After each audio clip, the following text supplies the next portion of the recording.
Tudo bem, pessoal? Dando continuidade à fonte, vou começar a explicar para vocês a aula 26. Um outro circuito dentro de fontes lineares, né? Esse circuito série, né? Esse circuito chamado tipo série, né? Com amplificador operacional. Aqui utiliza-se um amplificador operacional, né, para fazer controle da corrente de base do transistor Q1. Aí como que funciona, né, circuito? Sempre lembrem-se do controle, né, do controle, aquele diagraminha de blocos. Aqui nós temos uma tensão de referência, né, essa tensão em cima do Zener é uma tensão de referência, ok? Essa tensão de referência é comparada, né, com a tensão amostrada via esses dois resistores R1 e R2, é amostrado, né, a tensão de saída. Tá? Vamos supor que aqui a saída é 15 volts, tá? 15 volts. Aqui posso utilizar um Zener de 5.1 volts, tá? 5.1. Então, para essa tensão de 15, né, via esse divisor resistivo, eu tenho que ajustar nesse ponto no valor da tensão do Zener, em 5.1. Tá? Como a entrada do operacional apresenta alta impedância, né? Não tem corrente entrando, né, nos terminais do operacional, então posso adotar um resistor alto aqui, acima de 10K, né, 10K, e tendo a tensão aqui de 5.1, né, encontrar, né, o valor do R2. Basta utilizar, né, a definição de divisor de tensão, via o divisor de tensão. A tensão nesse ponto, né, vai ser igual a V0 vezes, né, R2 relacionado pela soma, né, dos dois resistores. Então, a partir dessa relação determino, né, o R2, ok?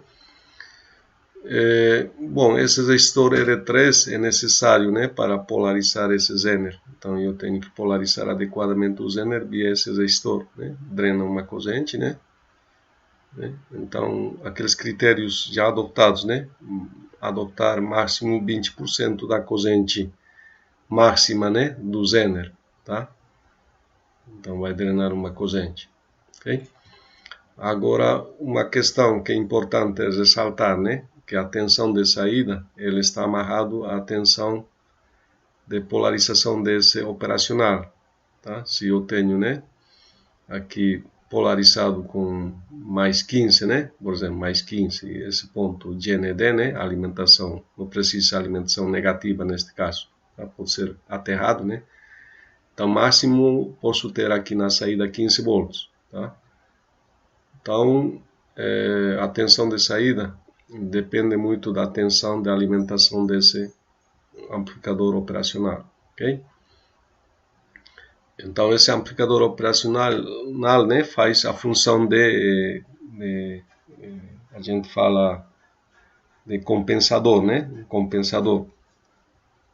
Então, pega, né, essa amostra, né, compara com as referências, o erro, né, decide qual vai ser a corrente, né?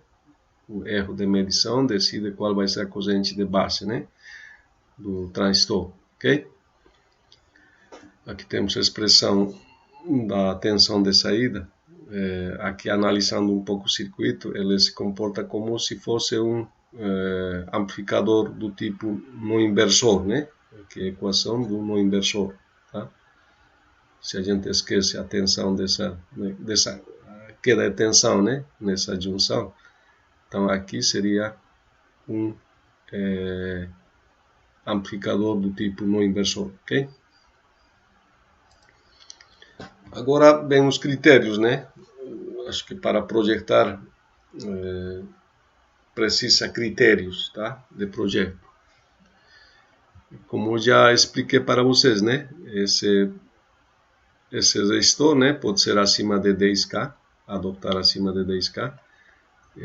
A tensão nesse ponto, né, deve ser garantida, deve ser igual à tensão do Zener, né, tensão do Zener, Tá? Minha referência é esse valor, o VZ1, né? Então eu tenho que reproduzir essa tensão em cima do Zener, aqui nesse ponto, tá? Para a tensão de saída regulada, né? Ok? Bom, esse operacional ele precisa, para polarizar, de uma fonte, né? Eu preciso alimentar ele, tá? Essa alimentação ela vem via esses dois componentes, né? Aqui, por exemplo, utiliza-se aquela fonte com Zener, né? Estou fazendo uma pequena fonte, vamos dizer uma microfonte, né? Para alimentar o operacional, tá? Então tem os critérios indicados mais para frente, né? Certo? Então eu tenho que polarizar esse Zener.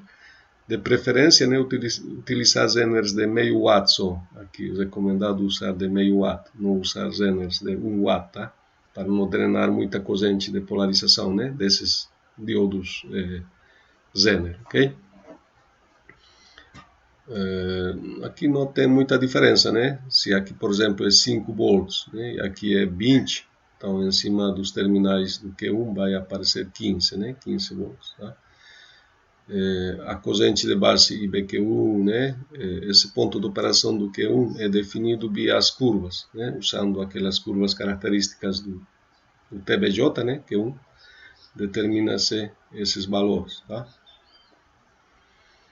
Aqui vamos ver os critérios então.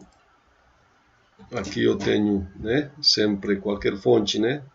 A especificação básica é potência de saída, né? Tensão de entrada, tensão de saída.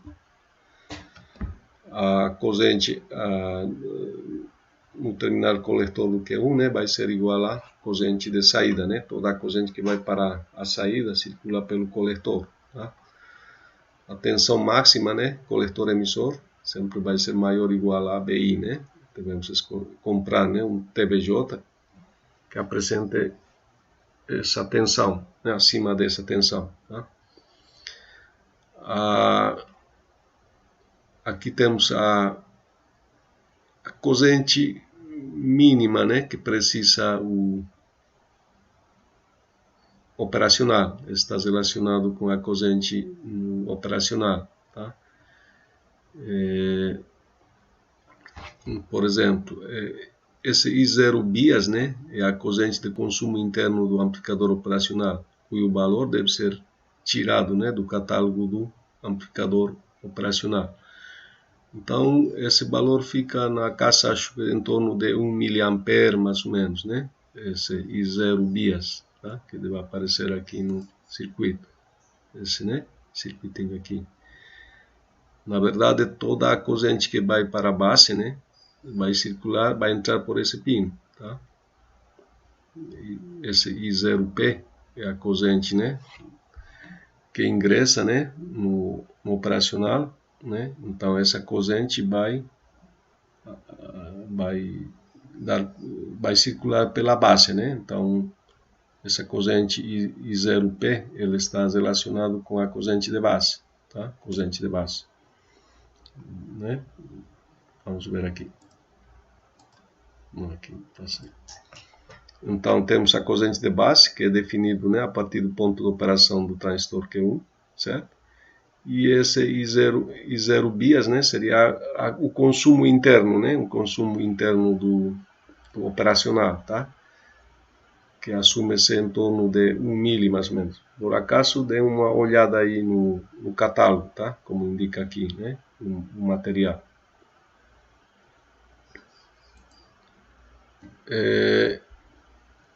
O IZ mínimo, né, vamos identificar, tem dois Zeners, né?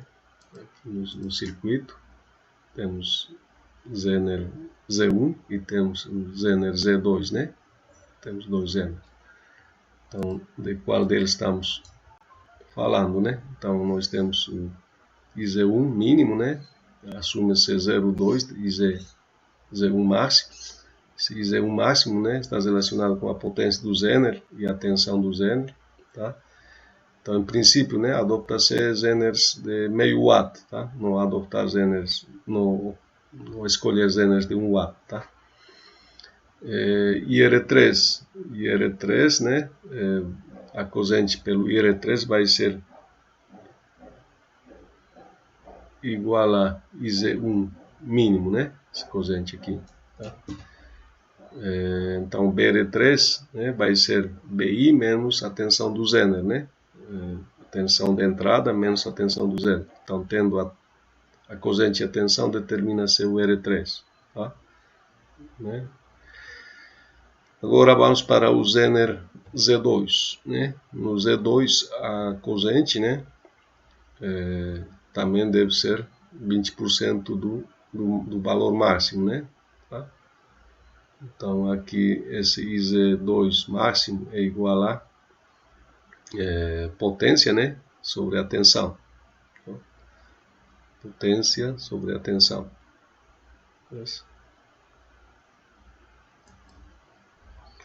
Então, a corrente, né, através do R3 vai ser a corrente através do Zener mais a corrente que circula, que entra no terminal de alimentação operacional, né, certo? Tá? Então, tendo a tensão e a corrente, né, tá? Determina-se o R4. Né?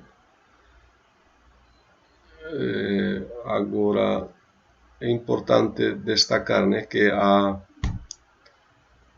tensão de alimentação do operacional deve ser pelo menos 2 volts acima da tensão de saída. Né? Se a saída é 15, o ideal seria fazer uma alimentação de 18, por exemplo, né? 18 volts para o amplificador operacional. Tá? Por exemplo, não posso, né, alimentar com 5, né, operacional e querer na saída, por exemplo, 15, né, não dá certo. Tá? Sempre a alimentação do operacional deve ser maior, né, a tensão de saída da fonte.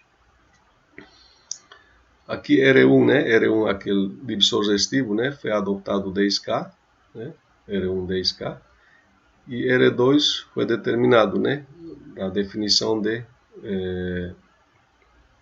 divisor de tensão. Basta substituir aqui, né, o valor de R1, né, tensão de referência, tensão do Zener, né, do Zener Z1, certo? V0, a tensão de saída, né, aqui tensão do Zener Z1, tá? RL, né, a fonte, o resistor de carga deve ser maior ou igual à relação, né, V0, tensão de saída ao quadrado, relacionado com a potência. E aqui, né, o capacitor filtro de entrada, né, capacitor filtro de entrada, ela deve ser determinada, né, com essa equação, porque aqui, além da corrente que circula pelo coletor Q1, né, tem a corrente que circula pelo R3, né, a corrente que polariza o Zener Z1, e a corrente que circula pelo Zener Z2, né, certo? Então tem essas duas correntes a mais, né? São valores reduzidos, mas tem que adicionar, tá? Também essa equação corresponde ao retificador de onda completa. Para adicionar, né, a proteção de curto-circuito, né, nesse caso, para determinar o shunt, R-shunt, né? Não sei se aparece, estava no circuito, vamos ver. Bom, aqui não tem proteção, né? Deve estar mais para frente. Aqui, certo? Foi adicionado, né, o circuitinho de proteção de curto, que é dado simplesmente por esses dois componentes. Né? Então, a escolha do valor, né, é dado como nos outros circuitos, né? Então, não muda praticamente nada. Tensão base emissor do Q2, né, que é 0,7, relacionado com a corrente máxima de saída, né? Aqui o circuito de proteção, de curto-circuito, ok? Aqui temos outro circuito, né? O que muda em relação ao circuito anterior essa técnica de proteção, esse circuitinho de proteção aqui, chamado limitador fallback, tá? Limitador fallback. Ele, além do shunt e o operacional, né? Desculpa, o TBJ, de repente falei operacional, mas é TBJ, né? Além do shunt, resistor shunt, por onde circula toda a corrente para a saída, né? E o TBJ, são adicionados dois componentes, esse R4 e esse R5, né?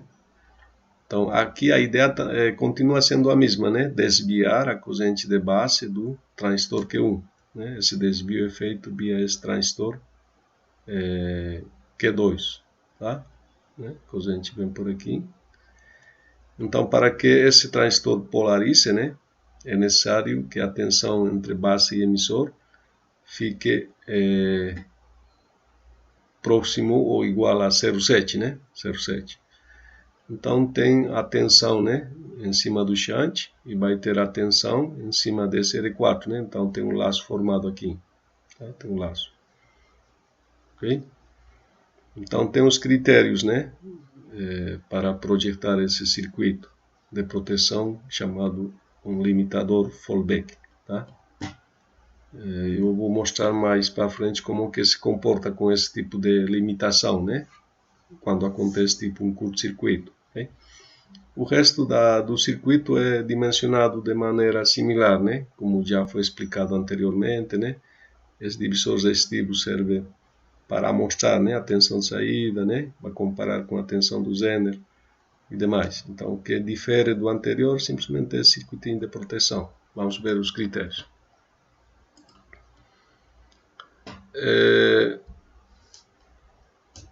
Os circuitos, né, analisados 1, 2 e 3, né, eles têm essas curvas de regulação, né? Nesse eixo temos a tensão de saída, né? E aqui a corrente de saída, tá? Então, esse ponto, por exemplo, é um ponto de curto-circuito, tá? A tensão nos terminais está zero, né? Então, o circuitinho vai proteger aquele circuito de proteção de curto, né? Ele protege no valor um pouquinho acima do valor da corrente de saída máxima, né? Certo? Às vezes ultrapassa em 20% no máximo, tá? Mas vai limitar corrente, no caso de um curto-circuito franco, né? Pode acontecer acidentalmente ou por queima, né, de alguma carga. Queimou alguma carga, né, no circuito, então vai limitar, né, a corrente, tá? E esse aqui seria aquele circuito com limitador de fallback, né? Certo? Quando acontece, né, um curto-circuito franco, a corrente diminui, tá? A corrente diminui. Então, a sobrevivência do transistor Q1, aquele transistor por onde circula toda a corrente, né, é maior. Ele pode suportar, né, por um longo tempo, né, um curto-circuito franco, certo? A corrente, né, diminui. Tá? A corrente chega a diminuir, né, a corrente que circula em caso de curto-circuito, né, chega a diminuir e ser menor, né, a corrente máxima, ok? Então, o comportamento esperado, mais ou menos, conforme essa curva, né? Essa curva é mostrada nos livros, né? Acho que está no livro Bohrenstat, tá? Então, temos com a proteção simples, né? Utilizando simplesmente um shunt e um TBJ, né? Nós temos esse comportamento. E usando esse circuito com limitador de fallback, né? Nós temos essa curva, tá? Vamos lá agora aos critérios de projeto, né? Temos que considerar critérios de projeto para esse circuitinho, né? Circuito de proteção com limitador de fallback, tá? O resto já foi explicado, né? O resto é a mesma já do circuito anterior. Então aqui temos que analisar esse laço, tá? Esse laço aqui, né? Temos a queda nesse resistor shunt, a queda nesse resistor, né? R5, tá? Então são alguns passos só para calcular valores. A tensão base emissor do Q2, né, é 0,7, certo? 0,7, então estamos falando de extensão, né? Então todo o TBJ, né, entre base e emissor, apresenta sempre o valor de 0,7, né? Agora, a queda, né, em cima do R5, que é esse resistor aqui, R5, aquele livro, né, do autor Bogart, eles recomendam considerar 0,6 volts, tá? 0,6 volts. Então a tensão em cima do shunt, né, em cima do resistor shunt, vai ser a tensão base emissor do Q2 mais a tensão BR5, tá? Que chega a esse valor, né, de 1,3 volts, tá? Então o shunt, né, o valor do resistor shunt deve ser calculado, né, relacionando essa tensão, certo? 1,3 com a corrente de saída máxima, né? Corrente de saída máxima, tá? Agora temos que ter um pouquinho de cuidado com a escolha com o dimensionamento da potência do resistor shunt, né? Porque a potência vai ser, né, nesse caso, a corrente 0 ao quadrado, né? Vezes a resistência, né, calculada, tá? Aí o resistor adotando, né, R5, determina seu R6, tá? R6, certo?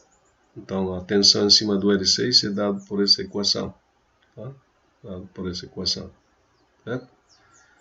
Então R6, né, basta substituir valores e determinar o R6, né? Adopto R5 1K, estou me referindo a esse, né? Adopto 1K esse resistor e determino esse resistor, né? R6, tá? Aqui, com essa equação, certo? Então não é complicado, né, dimensionar esse circuito de proteção chamado limitador de fallback, ok? Bom, essa seria a aula 26, pessoal. Então agradeço pela atenção, tá? Sempre acompanhem, né, toda essa explicação que eu fiz, né, com leitura do conteúdo do livro, ok?